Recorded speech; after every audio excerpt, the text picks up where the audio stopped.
Hi everybody, it's Maddie J, the acting coach, and I am back this week with another video. The scene this week is going to be from the movie Mean Girls. Honestly, it's one of my favorite movies, just because I think everybody likes a little bit of drama, right? But this particular scene is from the four-way call scene.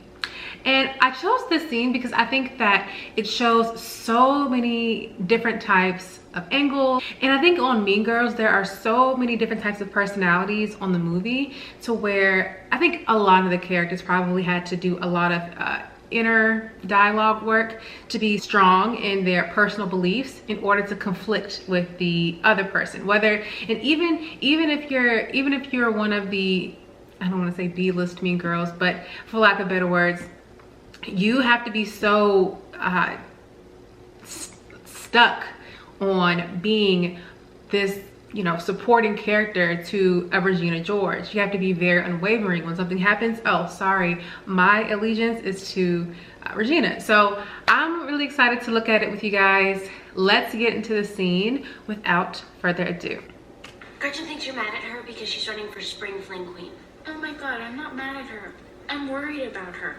I think somebody nominated her as a joke or something. I mean, nobody... So even off the bat, I think, first of all, we're working with two awesome actors, right? Both of them have had a lot of experience. But even when you look at Katie's eyes, you can see how she's already making prejudgments because she knows who she is. And she's like, honestly, she's always been unsure of Regina George.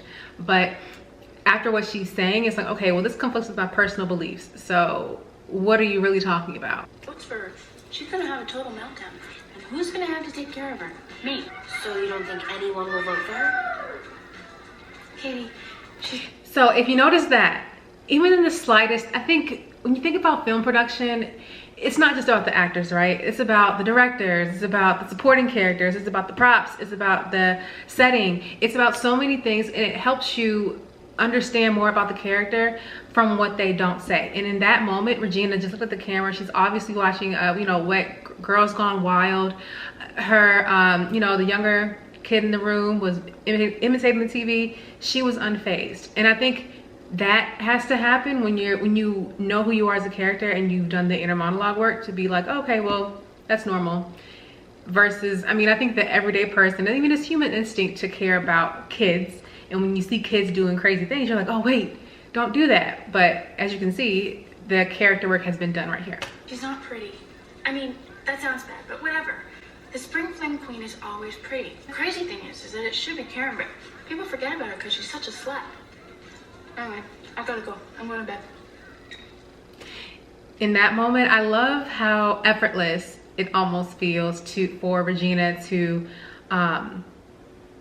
explain that part of her character, because as you can see in the script, it doesn't say be bitchy, it doesn't say, you know, roll your eyes, it doesn't say, you know, be belittling or look down upon. It just says words. And because Regina knows who she is as a character, she, you know, gave that off effortlessly.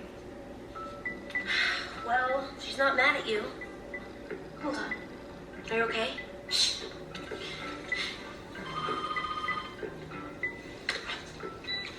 Hello? If someone says something bad about you, you'd want me to tell you, right? No. So this is a really interesting part of the scene because we have one person, two persons, and three persons with completely different personalities and opinions. So we have one person who is pretty, you know, chill and a neutral player. One person who is super worried and wants people to like her. And then another one who is kind of like, you know, detached from it all. So I think it's really crucial whenever actors portray scenes that vary differently from their opposing character to be super involved and engaged with who they are, and to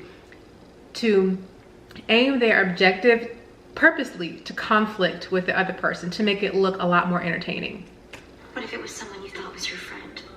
What do you... Hold on, other line. Taking this anymore. Good for you, Gretchen. Hello? Let's go out.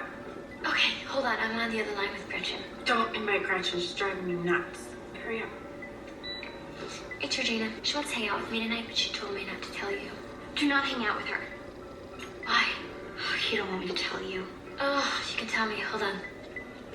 So as you can see, there's 4 different opinions. It's so crazy how everybody is kind of conflicting each other, and I think this is what makes the scene really, it kind of rises the tension of the scene because everyone is so different. Oh my god, she's so annoying. Who is? Who's this? Gretchen? Right, hold on. Oh my god, she's so annoying. I know, just get rid of her. Okay, what is it? Regina says everyone hates you because you're such a slut. She said that? You didn't hear it from me. So even in this little instance, it's very clear that because everyone has a very strong opinion, when they are trying to influence the other person to change their opinion, you can see in their eyes how much it affects them. It's always in the eyes. Like, it's always in the eyes. It is always in the eyes what emotions you feel. And as you can see, the mean girl in the top right corner, she is obviously really surprised because she has a strong allegiance to Regina, but she just has been told that Regina is you know, not as fond as her as she is of Regina. So it makes her feel a certain type of way. And this is what separates somebody who when in the script it says react a certain way versus maybe when it's not even in the script and you just read what the script says and you're like, wow, because my character is this way, I feel this way. Regardless of whether it's in the script or not, 9 times out of 10 a director would include that because it attests to how real your character is. A little harsh, Gretch.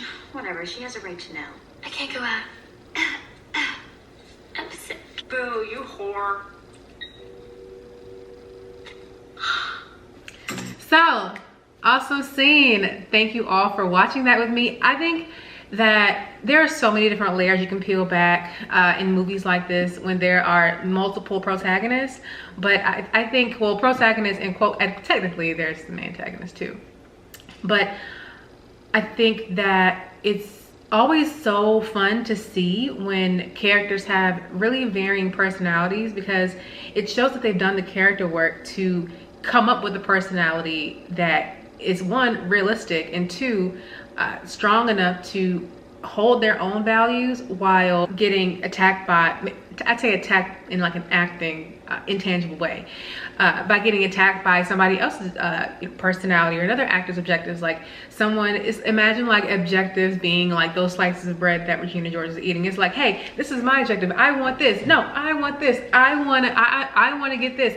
And you can see that even though it wasn't as dramatic as that example just now, you can see how, you know, examples of how actors interact with each other while getting what they want. And that's what makes the scene super entertaining. So thank you all for watching this video. I hope that you enjoyed it as much as I did. Make sure that you like, comment, and subscribe, and click the notifications bell to be notified whenever I drop the next video. So until then, thank you again for watching, and I will see you next time.